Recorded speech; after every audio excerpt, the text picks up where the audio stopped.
in a quiet countryside town in Yorkshire. There lived an 8-year-old boy named Oliver. He wasn't loud or overconfident, but he loved football more than anything. Every afternoon after school, he'd run straight to the field, eager to play. Yet there was something that always made his heart sink: his shoes. They were old, worn out, and slightly torn near the sole.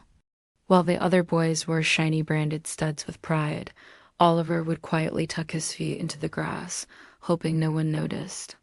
And every time his team lost, Oliver would walk off the field, muttering the same words: "If only I had proper shoes. I could have won that game." The truth, however, was something else. Oliver rarely practiced. He skipped warm-ups, made excuses, and blamed every mistake on his shoes. His coach, Mr. Harris, a man who had trained dozens of young athletes, noticed this pattern. He saw how Oliver had convinced himself that success was only about the shoes and not the sweat behind them.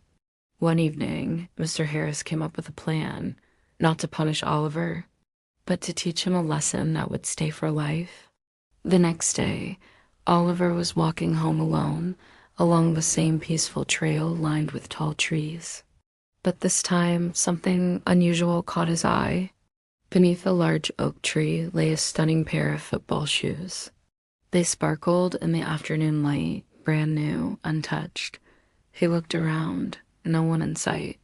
As he bent down to pick them up, a deep voice echoed from behind the tree. "Only the chosen ones can wear these shoes." Oliver jumped in shock, looking around, but saw no one. The voice returned. "These are magical shoes. They only appear to those who are meant to win. Wear them, and you'll never lose again."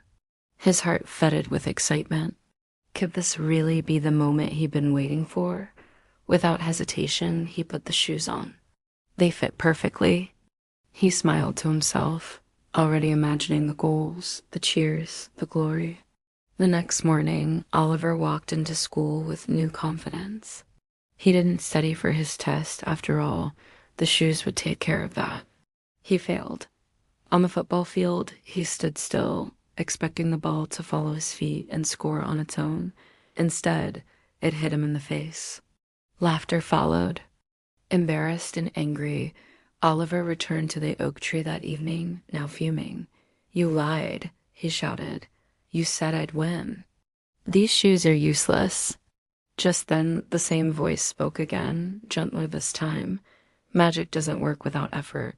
You believed in the shoes, but not in yourself.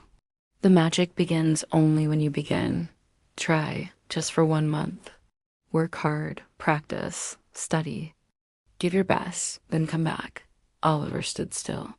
For the first time in a long while, he felt quiet inside. That night, something shifted within him. It wasn't just about football anymore. It was about proving something to himself. From the next day, everything changed. He started waking up an hour earlier to jog through the frosty morning fields. After school, he practiced football until the sun disappeared behind the hills. He stopped making excuses in class and began asking questions instead. There were days he was tired, days he wanted to quit, days his legs ached, his mind wandered. But he kept going, not for the shoes, for himself. Weeks passed. His marks improved. He started answering questions confidently.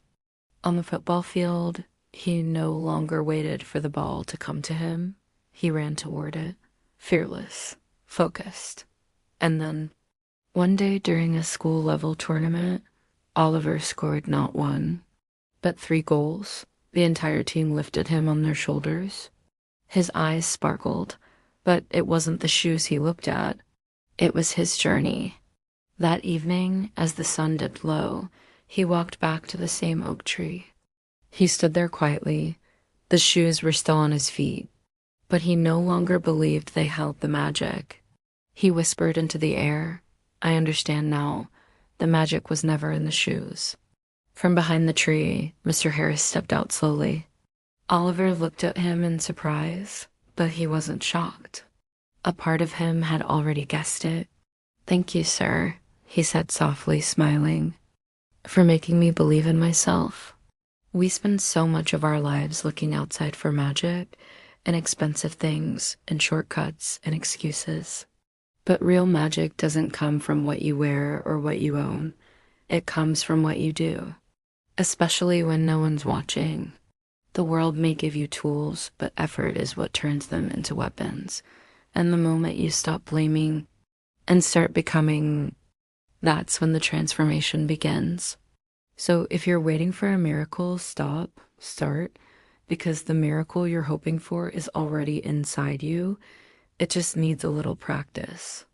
To wake up. Moral of the story, success doesn't come from shortcuts or shiny tools. It comes from effort, consistency, and believing in yourself. The real magic is within,